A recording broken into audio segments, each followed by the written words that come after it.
നമസ്കാരം, പ്രവാസി മലയാളിയിലേക്ക് ഏവർക്കും സ്വാഗതം. ഖത്തറിൽ നിന്നും തലസ്ഥാനത്ത് വിമാനമിറങ്ങിയ സ്ത്രീക്ക് വിമാനത്താവളത്തിലെ ഹെൽപ്പ് ഡെസ്ക് ഇൻസ്റ്റിറ്റ്യൂഷണൽ ക്വാറന്റൈൻ അനുവദിച്ചില്ലെന്ന് പരാതി. കൂടാതെ വിമാനത്താവളത്തിൽ നിന്നും അർദ്ധരാത്രിയിൽ ഇറക്കിവിട്ടതായും ആരോപണം ഉയരുകയാണ്. നെടുമങ്ങാട് ആനാട് വഞ്ചുയം സ്വദേശി താജുന്നിസയ്ക്കാണ് വിമാനത്താവളത്തിൽ അവഗണന നേരിടേണ്ടി വന്നത്. ഒടുവിൽ ഇവർക്ക് ഇൻസ്റ്റിറ്റ്യൂഷണൽ ക്വാറന്റൈൻ സൗകര്യം ഒരുക്കി നൽകിയത് നെടുമങ്ങാട് ആനാട് പഞ്ചായത്താണ്.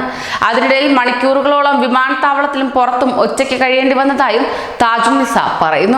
മറ്റ് യാത്രക്കാരും അവഗണിച്ചതായി ഇവർ പറയുന്നു.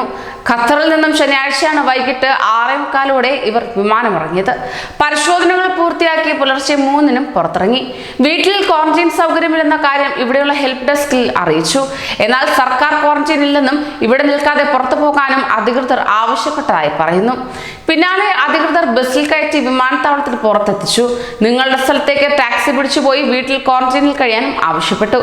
ബന്ധുവിനെ വിളിക്കാൻ ഫോൺ നൽകാൻ തയ്യാറായില്ലെന്ന് താജുന്നിസ ആരോപിച്ചു. അങ്ങനെ ഒരുപാട് നേരം കാത്തു നിന്നിട്ടും സഹായം ലഭിക്കാതെ വന്നതോടെ സ്വന്തമായി ഫോണില്ലാത്ത ഇവർ മറ്റൊരാളുടെ ഫോണിൽ നിന്ന് പോത്തൻകോടുള്ള ബന്ധുവിനെ വിളിച്ച് പോത്തൻകോട് കുടുംബ വീട്ടിൽ ക്വാറന്റൈൻ സൗകര്യം ഇല്ലാത്തതിനാൽ വഞ്ചുവത്തെ ബന്ധു വീട്ടിൽ പോവുകയാണെന്ന് അറിയിച്ചു.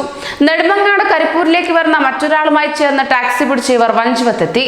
എയർപോർട്ടിലെത്തിയ PPE കിറ്റ് സംവിധാനത്തോടെ ബന്ധുവീട്ടിലെത്തിയെങ്കിലും ഇവിടെയും ക്വാറന്റൈൻ സൗകര്യം ഉണ്ടായിരുന്നില്ല. പോത്തൻകോടുള്ള ബന്ധുവിനെ വീണ്ടും വിളിച്ചപ്പോൾ ആനാട് പഞ്ചായത്ത് അധികൃതരെ വിവരം അറിയിച്ചിട്ടുണ്ടെന്നും അവർ ഇൻസ്റ്റിറ്റ്യൂഷണൽ ക്വാറന്റൈൻ സൗകര്യം ഒരുക്കിയതായും അറിയിച്ചു. പിന്നാലെ ആംബുലൻസ് എത്തി ഇവരെ വെള്ളനാട് ക്വാറന്റൈൻ കേന്ദ്രത്തിലേക്ക് മാറ്റുകയും ചെയ്തു. 3 മാസം മുമ്പ് ഖത്തറിലെത്തിയതാണ് താജുന്നിസ. കൂടുതൽ പ്രവാസി വാർത്തകൾക്കായി ഈ ചാനൽ സബ്സ്ക്രൈബ് ചെയ്യൂ.